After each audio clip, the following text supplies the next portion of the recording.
ये दिन था 20 दिसंबर 2020 का, जब एक 30 फुट की बोट बहामस आइलैंड से फ्लोरिडा की तरफ रवाना हुई और इस बोट में 20 पैसेंजर्स सवार थे। क्योंकि इस बोट ने बहामस से फ्लोरिडा का सफर पहले भी कई बार तय किया था, इसी वजह से ये सफर भी इनके लिए बिल्कुल नॉर्मल था। लेकिन बीच समंदर में इस बोट के साथ आखिर क्या वाकया पेश आया था? इनको समंदर निगल गया या ये किसी तूफान का शिकार हुए? अगर सिर्फ कोई इन्फॉर्मेशन थी तो वो ये थी कि बहामस आइलैंड से ये बोट बिल्कुल ठीक ठाक हालत में निकली थी। लेकिन इस इन्फॉर्मेशन के अलावा एक और इन्फॉर्मेशन भी थी, और वो ये थी कि इस बोट को बरमूदा ट्रायंगल से क्रॉस करके गुजरना था।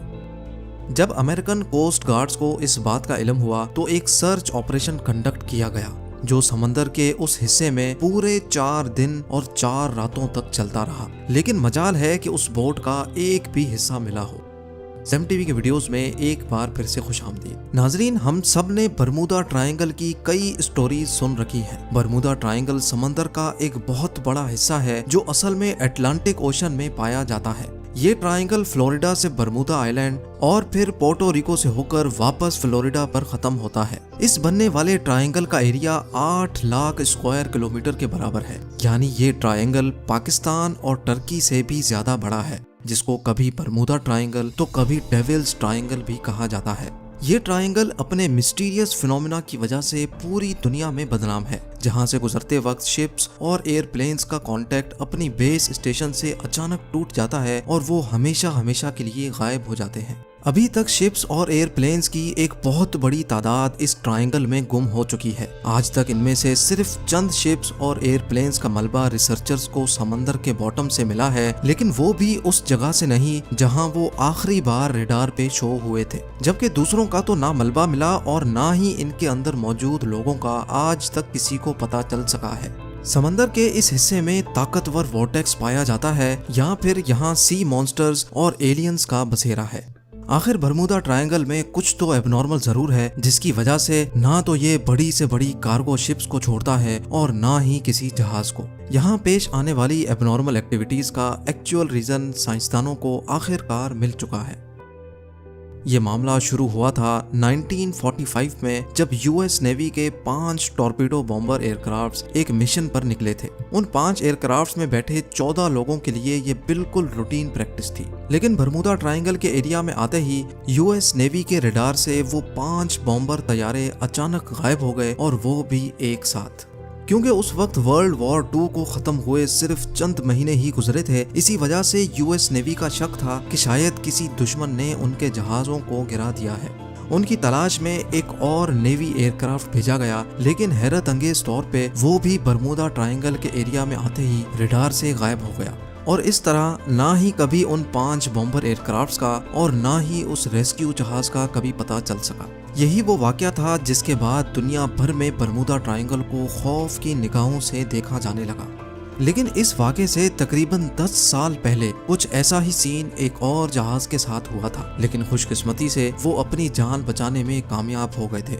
19 साला ट्विंस जॉर्ज और डेविड रॉथस्चाइल्ड अमेरिकन नेवी में ऑफिसर्स थे। अचानक इनको अपने वालिद की मौत की खबर मिली तो इनको एक प्राइवेट एयरक्राफ्ट में बैठकर अपने होम टाउन जाना पड़ा। अभी जहाज को बरमूदा ट्रायंगल के समंदर के ऊपर पहुंचे सिर्फ 20 मिनट ही गुजरे थे कि पायलट ने इनको बताया कि जहाज के तमाम इंस्ट्रूमेंट्स काम करना छोड़ गए हैं। ना ही पायलट को फ्यूल का अंदाजा था, ना ही उसका रेडियो काम कर रहा था, और ना ही उसको ये मालूम था कि इस वक्त वो किस डायरेक्शन में जा रहा है। इन दोनों भाइयों का कहना था कि इतनी ऊंचाई से भी हमें ना ही कोई शिप नजर आ रही थी और ना ही जमीन का छोटा सा भी हिस्सा। दूर दूर तक सिर्फ पानी और सिर्फ पानी नजर आ रहा था।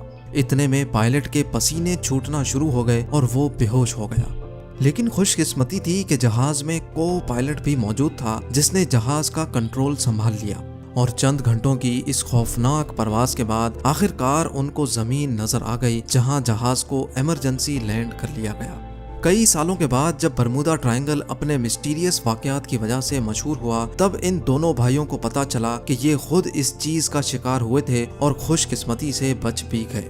2015 में एल्फारो नाम की एक कार्गो शिप फ्लोरिडा से प्योर्टो रिको जा रही थी, जो 1 अक्टूबर 2015 वाले दिन रडार से गायब हो गई। यूएस कोस्ट गार्ड्स और एयरफोर्स ने एक कंबाइंड सर्च ऑपरेशन किया और पूरे 1 महीने की सर्च के बाद एल्फारो सतह समंदर से 15,000 फीट नीचे समंदर के बॉटम पर पाई गई। शिप के कैप्टन से जब आखिरी कांटेक्ट हुआ था तब ऐसा लग रहा था जैसे शिप में पानी आ चुका है और वो एल्फारो से होने वाला आखिरी कांटेक्ट था।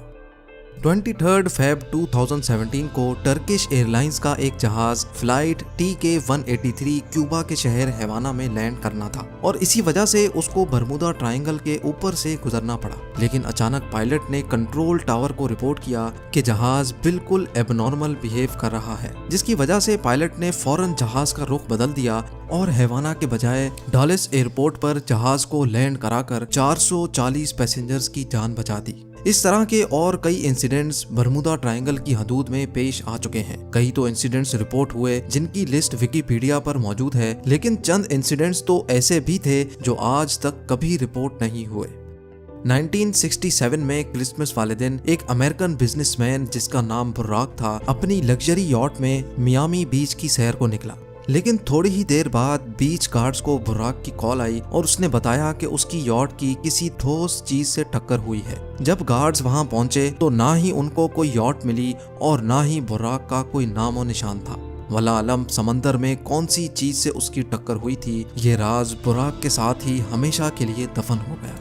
बरमुदा ट्रायंगल की रोंगटे खड़े करने वाली मिस्ट्रीज हर नए वाक़े के बाद एक बार फिर से लोगों के जहनों में ताज़ा हो जाती हैं और हर बार की तरह इस मिस्ट्री का जवाब तलाश करने के लिए साइंसदानों की खोज एक बार फिर से शुरू हो जाती है। लेकिन इस बार साइंसदानों ने कुछ ऐसे ठोस सबूत तलाश किए हैं जिससे जाहिर होता है कि शायद वाकई ये मिस्ट्री अब सॉल्व हो चुकी है। यूनिवर्सिटी ऑफ कोलोराडो से ताल्लुक रखने वाली एक अमेरिकन साइंटिस्ट की टीम ने सैटेलाइट से बरमुदा ट्रायंगल की कड़ी जांच की, जिसमें उनको कुछ ऐसा देखने को मिला जो शायद आज से पहले किसी ने भी नहीं देखा था। उन्होंने नोटिस किया कि बरमुदा ट्रायंगल के ऊपर कुछ ऐसे क्लाउड्स बन रहे हैं जो ना ही स्क्वायर हैं और ना ही सर्कल, बल्कि ये क्लाउड्स हेक्सागोन की शक्ल जैसे हैं और इनका साइज 88 किलोमीटर जितना बड़ा होता है। एक्सपर्ट टीम का मानना है कि शायद ये क्लाउड्स कोई आम क्लाउड्स नहीं बल्कि ये एयर बॉम्ब क्लाउड्स हैं। यानी जब ये अजीब किस्म के बादल बनते हैं तो इनके नीचे बहुत ही तेज हवा के झोंके चलते हैं जिनकी स्पीड 250 किलोमीटर पर आवर तक पहुंच सकती है। हवा के इन झोंकों की स्पीड इतनी तेज होती है कि ना ही इनमें कोई हवाई जहाज आसानी से उड़ सकता है और इनकी वजह से पानी में जो लहरें बनती हैं ना ही उनमें कोई बड़ी से बड़ी शिप तैर सकती है। साइंसदानों का कहना है कि शायद बरमुदा ट्रायंगल में होने वाले हादसात की ये भी एक वजह मानी जा सकती है। उम्मीद है जेम टीवी का ये एपिसोड भी आप लोग भरपूर लाइक और शेयर करेंगे। आप लोगों के प्यार भरे कमेंट्स का बेहद शुक्रिया। मिलते हैं अगली शानदार वीडियो में।